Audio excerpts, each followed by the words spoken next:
136 জন শিশু মারা গেছে একটি পত্রিকার হিসেবে। বাংলাদেশ সরকার এখনো নিশ্চিত নয় সংখ্যাটা ঠিক কত। কেউ ছাত্রলীগের মুখোশ পরে শিবিরের কাজ করছে, কেউ শিবিরের পদে থেকে ছাত্রলীগের নিপীড়কদের রক্ষা করছে। আর হ্যাঁ, ছাত্রলীগ ও আওয়ামী লীগকে যেমন ছাত্র শিবির ও জামাত ধ্বংস করেছে, দেশবাসীর কাছে স্বৈরাচার বানিয়েছে, তেমনি এখন বিএনপির বিরুদ্ধে চলছে তাদের গোপন মিশন। এখনই সতর্ক হন, না হলে বিএনপির অবস্থাও হবে আওয়ামী লীগের মতো, আর দেশ চালাবে রাজাকারেরা। দর্শক, স্বাগত আপনাকে। ঢাকা বিশ্ববিদ্যালয়ের রাজনীতির বাতাসে হঠাৎ করেই এক পুরনো চেনা অথচ প্রায় অব্যক্ত বাস্তবতা হানা দিয়েছে। ছাত্র শিবির থেকে উঠে আসা কিছু তরুণ কিভাবে ছাত্রলীগের মধ্যে ঢুকে ছাত্রলীগের হয়ে ছাত্রলীগের চেয়েও বেশি ছাত্রলীগ নামে নিপীড়ন চালিয়েছে। আবার আজ ফিরে গেছে তাদের আসল পরিচয়। বৈষম্য বিরোধী ছাত্র আন্দোলনের নেতা আব্দুল কাদের। আপনাদের মনে থাকার কথা, গত বছরে আন্দোলনের চূড়ান্ত মুহূর্তে আজকের পরিচিত যেসব ছাত্র নেতারা রাজনীতিতে প্রবেশ করেছেন এবং বৈষম্য বিরোধী ছাত্র আন্দোলনের সামনের সারির নায়ক সেজেছেন, তারা যখন পুলিশের হেফাজতে বিভ্রান্তিমূলক বিবৃতি দিচ্ছিলেন, তখন এই আব্দুল কাদের সহ আরো অনেক সমন্বয়ক সাহসের সাথে আন্দোলনকে সামনের দিকে এগিয়ে নিয়ে যাওয়ার ঘোষণা দিয়েছেন। সম্প্রতি আব্দুল কাদেরের একটি ফেসবুক পোস্ট বেশ আলোচনার জন্ম দিয়েছে। এই পোস্ট যেন দ্বৈত চরিত্রের শিবির ও জামায়াতের মুখোশ খুলে দিয়েছে। তার এই পোস্ট কেবল এক একটা ব্যক্তির নাম বলেই থেমে যায়নি, বরং একটা গোটা সংস্কৃতি, একটা গুপ্ত প্রবণতার কথাই যেন উন্মোচন করেছে। আমরা জানি বাংলাদেশের ছাত্র রাজনীতিতে এক ধরনের অপসংস্কৃতি গড়ে উঠেছে, বিশেষ করে বিশ্ববিদ্যালয়ের হলগুলোতে। গেস্টরুম কালচার, মারধরের রাজনীতি, মিছিলের নামে গায়ের জোর দেখানোর অশোভন প্রতিযোগিতা চলেছে দিনের পর দিন।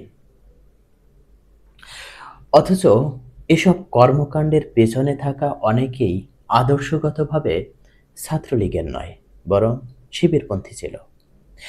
এই ছাত্র শিবিরপন্থীরা যখন ছাত্রলীগে এসে পড়ে, তখন নিজেদের পরিচয়ের আড়াল রাখতে গিয়ে উগ্রতা আর নিপীড়নে মেতে ওঠে। ছাত্রলীগ পরিচয়কে প্রমাণ করতে গিয়ে তারা হয়ে ওঠে ছাত্রলীগের চেয়েও বেশি সহিংস, বেশি নিষ্ঠুর। আব্দুল কাদের বারবার তার বক্তব্যে তুলে এনেছেন কিভাবে শেখ হাসিনার শাসনামলে এসব দ্বৈত চরিত্রের ছাত্ররা ছাত্রলীগের ছায়াতলে থেকে অন্ধ দমন প্রেরণে লিপ্ত হয়েছিল। যারা বিশ্ববিদ্যালয়ের রাজনীতির ভেতরে ছিলেন বা একটু দূরে থেকে দেখেছেন, তারা অনেকেই এই দ্বিচারী চরিত্রের পরিচয় জানেন। কেউ মাদ্রাসায় পড়েছে, কেউ জামায়াত পরিবার থেকে এসেছে, পরে হলে উঠে এসে গেস্ট রুমে নির্যাতনের কুখ্যাতিতে নাম কামিয়েছে। ছাত্রলীগের কাছে নিজের বিশ্বাসযোগ্যতা প্রমাণ করতে গিয়ে তারা হয়ে উঠেছে আরো নিষ্ঠুর। এমনকি তাদের মধ্যে কেউ কেউ পরে আবার শিবিরে ফিরে গেছেন। সেই পুরনো পরিচয়, পুরনো রাজনৈতিক ঘরে। শহীদদের হত্যার সাথে সংশ্লিষ্ট থেকেও রেহাই পেয়েছেন, কারণ তাদের পক্ষে কেউ না কেউ তদবির করেছে, আর শিবির জামাতও নিশ্চয়ই তাদের রক্ষা করেছে। আব্দুল কাদের তার পোস্টে অনেকের নাম উল্লেখ করেছেন, যাদের কেউ কেউ ছাত্রলীগের পদে ছিলেন, কেউ ছিলেন কুখ্যাত নির্যাতনকারী, আবার এখন শিবিরের সাংগঠনিক বৈঠকে সক্রিয়। কেউ নিজের নাম থেকে সাইদি বাদ দিয়ে পদ পাওয়ার চেষ্টা করেছে। আবার পরে ফেরত গেছে তার পুরনো আদর্শিক ঠিকানায়। এখানে কেবল ব্যক্তি নয়, গোটা সিস্টেমের একটা দায় আছে। কোনো রাজনৈতিক সংগঠন যদি তার ভেতরে অনুপ্রবেশকারী চিনতে না পারে, কিংবা চীনেও যদি তাদের রক্ষা করে, তাহলে সেটি প্রতিপক্ষের ষড়যন্ত্র নয়, নিজের সাংগঠনিক ব্যর্থতা। ছাত্রলীগের ব্যর্থতা তো অবশ্যই আছেই, সেই সঙ্গে শিবিরেরও নৈতিকতার সংকট এখানে স্পষ্ট। ক্ষমতায় থেকেও ছাত্রলীগের ভিতরে এই অনুপ্রবেশ ঠেকানো যায়নি, বরং তারা ছাত্র রাজনীতিকে আরো কলুষিত করেছে। আর এই আলোচনা উঠেছে এমন এক সময়ে যখন জাতি এখনো আহত হয়ে আছে সেই নির্মম জুলাই অভ্যুত্থানের স্মৃতিতে। শিশুদের গুলিবিদ্ধ হয়ে মৃত্যুর মিছিল আজও শেষ হয়নি, বিচার হয়নি। এক গেজেট আসে, আরেকটি বাতিল হয়। কারো নাম দুইবার, কারো পরিচয় নেই। গণকবরে পড়ে থাকা নামহীন লাশগুলো যেন আমাদের শোকের চেয়েও বড় ব্যর্থতার চিহ্ন। 136 জন শিশু মারা গেছে একটি পত্রিকার হিসেবে। বাংলাদেশ সরকার এখনো নিশ্চিত নয় সংখ্যাটা ঠিক কত। জাতিসংঘ বলে 1400। শোকের রাজনীতি চলছে, কিন্তু বিচার হচ্ছে না। আব্দুল কাদেরের পোস্ট আমাদের শুধু অস্বস্তিতে ফেলেনি, এটা একটি আয়নার মতো, যেখানে আমরা দেখতে পাচ্ছি কেউ ছাত্রলীগের মুখোশ পরে শিবিরের কাজ করছে, কেউ শিবিরের পদে থেকে ছাত্রলীগের নিপীড়কদের রক্ষা করছে।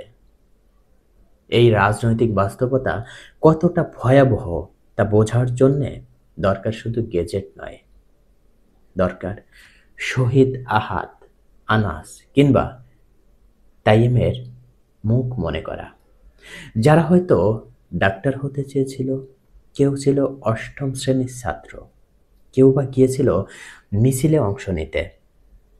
তাদের মৃত্যু বাস্তব, রক্ত ছিল নিষ্পাপ, কিন্তু বিচার এখনো শুধুই কাগজের স্তূপে আটকে আছে।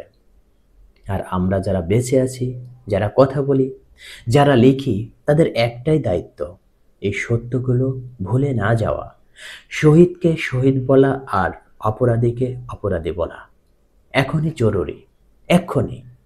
আর হ্যাঁ, ছাত্রলীগ ও আওয়ামী লীগকে যেমন ছাত্র শিবির ও জামাত ধ্বংস করেছে, দেশবাসীর কাছে স্বৈরাচার বানিয়েছে, তেমনি এখন বিএনপির বিরুদ্ধে চলছে তাদের গোপন মিশন।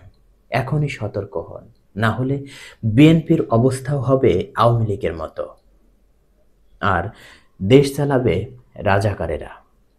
আজ এ পর্যন্তই। আর হ্যাঁ, অবশ্যই আপনার মতামত জানাবেন কমেন্টে। ভালো থাকুন।